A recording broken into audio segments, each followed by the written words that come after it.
Hi అండి. అందరికీ నమస్కారం. Welcome to my channel. ఈ వీడియోలో ఇప్పుడే అందిన వార్త, రాష్ట్రపతి శుభవార్త అండి. సీనియర్ సిటిజన్‌లకి పండగే. పూర్తి సమాచారాన్ని వీడియోలో తెలుసుకుందాం.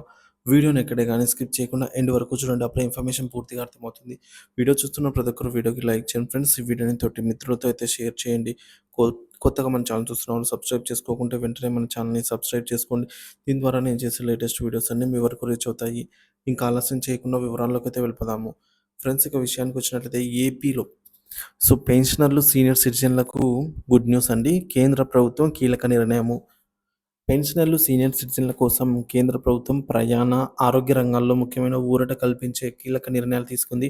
రైల్వే టికెట్లపై రాయితీ మళ్లీ ప్రారంభించడంతో పాటుగా ఉచిత వైద్య సేవల పరిమితి పెంచడంపై కేంద్ర మంత్రి అధికారిక ప్రకటన చేశారండి.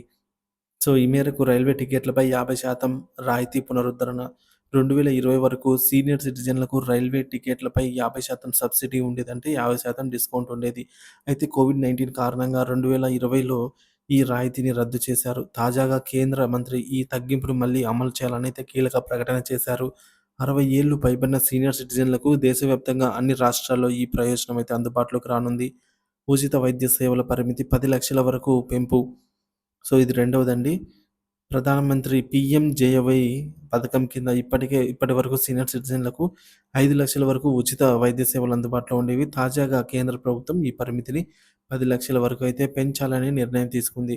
ఈ నిర్ణయంతో వృద్ధులకు మెరుగైన వైద్య సేవలు అందించేందుకు మరింత వెసులుబాటు లభించనుంది. పెన్షనర్లకు ప్రయోజనాలు.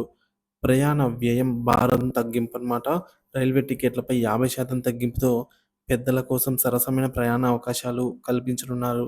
ఇక వైద్య ఖర్చుల భారం తగ్గింపు. 10 లక్షల రూపాయల వరకు కూడా ఉచిత వైద్య సేవలు అందుబాటులోకి రానున్నాయి. అన్ని రాష్ట్రాలకు వర్తించే విధంగా అమలు. ఈ పథకాలు దేశవ్యాప్తంగా అన్ని రాష్ట్రాల్లో అమలు చేయనున్నారు. ఇక పెద్దల భవిష్యత్తుకు భరోసా, మరింత సంక్షేమం అందుబాటులోకి. ఈ నిర్ణయాలతో పెన్షనర్లు, సీనియర్ సిటిజన్లకు ప్రభుత్వం భరోసా మరింత పెరిగింది. రాబోయే బడ్జెట్‌లో ఇంకా కొత్త ప్రయోజనాలు రావచ్చు అని నిపుణులు అంచనా వేస్తున్నారు. ప్రయాణం, వైద్యం, పెన్షన్లు వంటి అంశాల్లో మరిన్ని నిర్ణయాలు త్వరలోనే వెల్లడి కావచ్చనైతే అభిప్రాయం వ్యక్తమవుతుంది.